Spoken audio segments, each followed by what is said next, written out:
तरीक़त रहबरे राह शरीयत हजरत अल्लामा अश-शाह हुजूर सैयदी एहसन मियां, जो अगर किसी को वली देखना हो तो एहसन मियां का चेहरा देखो। सुभान अल्लाह। अरे हजरत का चेहरा देखो ना तो यार तबीयत खुश हो जाती है। बड़ी काम के जुमले जो मैं आज आपको गिफ्ट दे रहा हूँ, गिफ्ट लीजिएगा। तो हुजूर इस वक्त सज्जादा नशीन जो है वो हुजूर एहसन मियां ही हैं, दरगाह आला हजरत के। तो हजरत ने एक तंजीम बनाई है जिसका नाम है TTS, फुल फॉर्म है तहरीक तहफ़्फ़ुज़ सुन्नियत। समझ रहे हैं? जैसे सबकी अलग अलग तंजीमें, हमारे सुन्नियों की कोई तंजीम ही नहीं, इसलिए तंजीम बनाई है TTS हजरत ने। आप देख रहे हैं उनकी कितनी बड़ी जमीयत उलमाए हिंद तहरीक है। अगर वो कोई बयान दें तो हुकूमत हिल जाती है। तो लोगों ऐसे ही TTS तहरीक तहफ़्फ़ुज़ सुन्नियत, वो तंजीम बनाई है सिर्फ आप लोगों के लिए। आपको जोड़ना मकसद है ताकि कोई आपको सताए नहीं। आप अगर आपको कोई सताए तो आपके हवाले से आवाज इंशाअल्लाह बरेली से उठे। आपका साथ हमारा मरकज, समझ रहे हैं आप? हमारा मरकज आपका साथ देगा किसी भी मामले में। नौजवानों अब सुनो, उसका सूबाई सदर हजरत ने मुझे बनाया। उत्तर प्रदेश का जो सदर है हजरत ने मुझे बनाया है। पूरे उत्तर प्रदेश की कमान मेरे हाथ में थी। मैं बहुत कमजोर, में इस काबिल ना था, मगर ये हजरत की मेहरबानी, उनका हुस्न ज़न के मेरे ऊपर हजरत ने भरोसा किया। पूरे उत्तर प्रदेश की मेरे ऊपर हजरत ने ये जिम्मेदारी सौंपी। जैसे जिम्मेदारी सौंपी, NRC लग गया, मैं काम ना कर सका। उसके बाद लॉकडाउन लग गया, मैं काम ना कर सका। अब हालात कुछ साजगार है, मैंने काम शुरू कर दिया। तो अब मैं जगह जगह उसके लोगों को जिम्मेदारियां दे रहा हूं, उसकी जिम्मेदारियां सौंप रहा हूं। जिम्मेदारियां इसलिए सौंप रहा हूं कि जब आपके इलाके में कोई जिम्मेदार होगा TTS का, तो आप उससे डायरेक्ट राब्ता कर सकेंगे, आप जुड़ सकेंगे, आधी रात अपनी शिकायत कर सकेंगे, कोई भी बात होगी उसके बाद जा सकेंगे। आप कोर्ट कचहरी थाने ना जाएं, आप अपने उस जिम्मेदार के पास जाएंगे, वो आपका फैसला करा के देगा। और अगर वो नहीं मानेंगे तो हम आएंगे इंशाअल्लाह, और पूरा बरेली, पूरा मरकज आपके साथ होगा। आपका पैसा नाजायज जगह हम नहीं खर्च करने देंगे। किसी पर नाजायज मुकदमा कर दिया है तो आप अपने उस सदर के पास जाइएगा, जो आपके इलाके का सदर होगा, आपकी तहसील का सदर होगा, और आपकी वो बात सुनेगा, बुलाएगा, प्रेशर डालेगा। नहीं मानेगा तो पूरा मरकज प्रेशर डालेगा। फिर भी नहीं मानोगे तो फिर हम मजलूम के साथ खड़े हो, और हम नहीं खड़े होंगे, पूरे हिंदुस्तान के उलमा, पूरे हिंदुस्तान की आवाम खड़ी। कोई किसी इमाम को निकाल देता जुल्म करके। किसी इमाम, कोई इमाम किसी घर फातिहा पढ़ने के लिए नहीं गए, इमाम को मेरे घर फातिहा पढ़ने नहीं आया, कोई नहीं निकाल सकता। इमाम को निकाल दिया, जो इलाके का सदर है, इमाम उससे शिकायत करेगा। इमाम को नहीं निकाल सकते आप इस तरीके से। कोई इमाम शरीयत के खिलाफ काम चल रहा और दबंगी से रह रहा, नहीं रह सकता। आप उससे सदर से शिकायत करेंगे कि वो इमाम शरीयत के खिलाफ काम करता, उस सदर की जिम्मेदारी है कि इमाम की इस्लाह करे। इस जैसे बहुत से काम, बहुत से जैसे काम है, बहुत से जैसे काम है। समझ रहे हैं आप? आपके पास में कुछ गरीब लड़कियां, उनकी शादी कराने के लिए कुछ फंड नहीं, लेकिन जब नौजवान लड़के जुड़ेंगे और आप थोड़ा थोड़ा फंड इकट्ठा करेंगे, खाता खुल जाएगा। वो पैसा मुझे नहीं चाहिए, बरेली नहीं जाएगा, अपने पास रखना। तुम्हारे इलाके में कोई गरीब बच्ची हो ना तो उस पैसे से उसका निकाह करा देना। कोई गरीब है, बीमार हो गया, उस पर पैसा नहीं है इलाज के लिए, भीख भी नहीं मांग सकता, वो फंड का जो पैसा तुम्हारी है ना तंजीम का, थोड़ा सा पैसा निकाल के उस गरीब का इलाज करा देना। किसी के बाप का इंतकाल हो गया, छोटे छोटे यतीम बच्चे रह गए, अब माँ क्या करे? अब माँ क्या करे? मजदूरी भी नहीं कर सकती, लोगों बच्चे छोटे हैं, क्या करना? थोड़ा सा फंड निकालना, उसके बच्चे को कोई हल्का सा कारोबार करा देना। यार करते सिक्कों को देखो, कोई सिक्क भीख मांगता नहीं मिलेगा। मैंने रामपुर में एक सिक्को देखा, 10 रुपए की शिकंजी का गिलास दिया, 500 रुपए दे दिया उसको। मैंने यार पकड़ लिया उसका दामन, मैंने कहा सरदार जी सुनिए, ये 10 रुपए का शिकंजी का गिलास था, आपने 500 क्यों दिए? कहा मौलाना शिकंजी बेचने वाला कौन है? मैंने कहा वो भी एक सरदार है। तो कहने लगा मौलाना तुम जानते नहीं, मुझे मालूम है, मेरी बिरादरी का खुददार है, भीख नहीं मांग सकता, मैंने इसकी मदद करना थी तो मैंने शिकंजी के नाम पे मदद कर दी। यार गरीब है ना शिकंजी बेच रहा, अमीर होता तो यार बड़े काम कर रहा होता।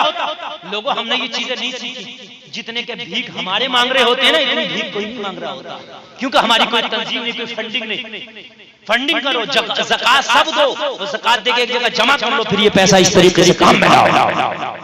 मैं चला हूँ, निकला हूँ, काम कर रहा हूँ मैं बहुत तेजी से। 1 साल के अंदर आप देखेंगे इंशाल्लाह इनकलाब आ जाएगा, आंधी आ जाएगी टीटीएस की। आप देखेंगे कोई आपके खिलाफ उंगली नहीं उठा सकते, इतने आप मजबूत हो जाएंगे। मैं इंशाल्लाह इस जिम्मेदारी को निभा रहा हूँ। तो आपकी तहसील कौन सी पड़ती है? टांडा। ये टांडा तहसील है और इस टांडा तहसील की एक जिम्मेदारी देना थी, सदर बनाना था पूरी टांडा तहसील का। इसमें जितने देहात लगते हैं उन सबका टांडा तहसील का एक जिले का सदर होता है, वो जिले का सदर अलग बनाया जाएगा। वो किसी और महफिल में, वो रामपुर में बड़ा प्रोग्राम होगा तो जिले की सदारत दी जाएगी। लेकिन हर तहसील का एक सदर होगा। तहसील बिलासपुर का अलग होगा, शाबाद का अलग होगा, मिलक का अलग होगा, तहसील टांडा का अलग होगा, तहसील रामपुर का अलग होगा, फिर पूरे रामपुर पे एक अलग सदर होगा। ऐसी चैन मिलेगी, वो चैन हम तक पहुंचेगी और हम बरेली तक पहुंचे, पूरी बरेली आपके साथ।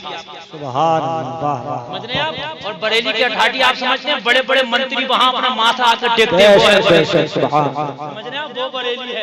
जो बड़े बड़े मंत्रियों को वहां से खातिर में नहीं लाते, वो बरेली है। हुजूर मुफ्ती आजम इनसे किसी ने कहा फतवा बदल दो, इंदिरा का हुक्म है, पीएम ने कहा हुकूमत का प्रेशर है, नसबंदी जायज कर दो। बरेली वाले ने कहा था हम फतवे नहीं बदलते, हम हुकूमतों को बदल देते हैं। एक प्लेटफॉर्म तक आओ, हुकूमत को बदल दोगे। ये कोई सियासी जमात नहीं, खिदमत करने वाली जमात है। तो इस जमात का, टीटीएस का, मैं सूबाई सदर होने के नाते से मैं आपकी तहसील टांडा की जिम्मेदारी और सदारत मौलाना मुफ्ती जमाल साहब को देता हूँ। ये आपके सिहोरा में रहते हैं। ये जो सिहोरा गांव आपका सेरिया सिहोरा, बहुत काबिल है ये, और ये जामिया नूरिया बरेली शरीफ से फारिग है और बहुत काबिल शख्सियत है। इधर से सामने चलो थोड़ा सा। ये बहुत काबिल शख्सियत है, कई किताबों के मुसन्निफ भी हैं, हजरत अल्लामा मौलाना जमाल साहब किबला। तो मैंने देखा ये बड़े मुतहर्रिक, एक मदरसा भी बना रहे हैं ये, और ये उलमा से जुड़े हुए हैं, अवाम से जुड़े हुए हैं, बहुत तेजी से ये काम कर रहे हैं। हजरत अल्लामा मौलाना जमाल साहब किबला, ये आपके तहसील टांडा की जिम्मेदारी हजरत मौलाना जमाल साहब को दी जाती है। और मुझे इनसे उम्मीद है कि ये मेरे भरोसे पे इंशाअल्लाह खरे उतरेंगे। और जितने नौजवान सुन रहे हैं, आप अपनी एक आईडी, अपना एक फोटो मौलाना जमाल को देना और इनके राब्ते में रहना। आपका कार्ड बन के बरेली शरीफ से आ जाएगा।